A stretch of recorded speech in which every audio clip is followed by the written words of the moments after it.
Située à 900 km au nord de Tombouctou, Taoudéni est l'une des régions les plus chaudes de la planète. Une température qui s'élève jusqu'à 50 degrés Celsius, Taoudéni se trouve au cœur du Sahara et est exposée à un ensoleillement complet tout au long de l'année. C'est là où le régime de Moussa Traoré avait fait construire la pire prison au Mali, juste après son accession au pouvoir en 1968. À l'époque, il y avait cette notion de l'éducation citoyenne et de la correction individuelle. Ce qui a permis effectivement dans les années 68-69 de créer cette prison qui en fait avait pour objet de corriger les indélicats. Et effectivement, il y avait la mine de sel-gemme de Taoudéni. Ce qui faisait penser à l'époque à l'État que ce serait une possibilité d'utiliser les prisonniers pour la production du sel-gemme. Moussa Traoré voulant garder le pouvoir, il était avec une première équipe dont Joseph Mara, qui était le ministre de la Justice.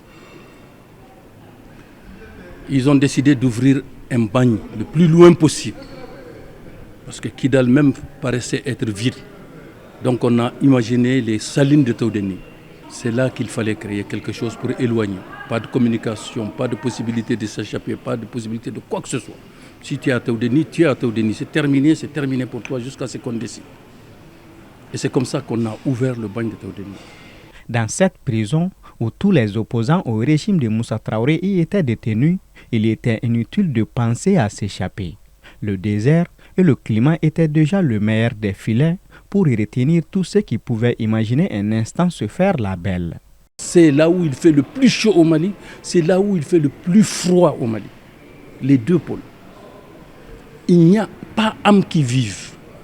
Il n'y a que des dunes et des roches. Au-delà de ces facteurs naturels difficiles, les conditions de détention dans cette prison étaient jugées inhumaines, au point que beaucoup de ces pensionnaires n'ont pu survivre, à l'image de l'ancien ministre de la Défense Kissima Dunkara en 1983. Franchement, il y avait un certain Niantao qu'on nous a dit très violent, qui avait des consignes lui aussi de la part du gouvernement, qui lui disait que les anciens militaires, notamment les collègues de Moussa Traoré qui ont fait le coup d'État avec lui, ça c'était les gens qui ont beaucoup souffert et certains de la société civile qui se sont montrés effectivement réfractaires au mode de gouvernance de l'époque. Je fais allusion à feu Victor Sy.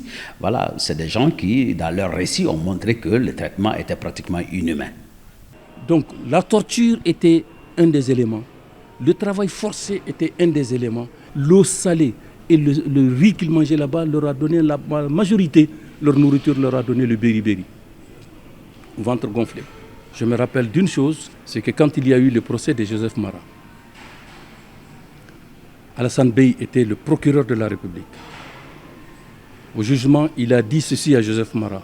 Il lui a dit, quand on vous a demandé de ne pas ouvrir le bagne de Taoudéni, que c'est criminel, nous, humains, magistrats, on ne peut pas ouvrir un bagne comme ça dans ce lieu-là, vous avez dit non.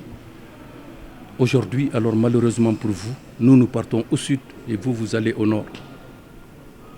Ça, c'est l'anecdote de la création de Taoudéni. En novembre 1988, la prison est fermée et les 240 prisonniers politiques qui s'y trouvaient à l'époque ont été libérés. En 2016, à la suite des accords d'Alger, Taoudéni a été érigée 9e région administrative du pays, faisant d'elle la plus vaste et la moins peuplée des régions.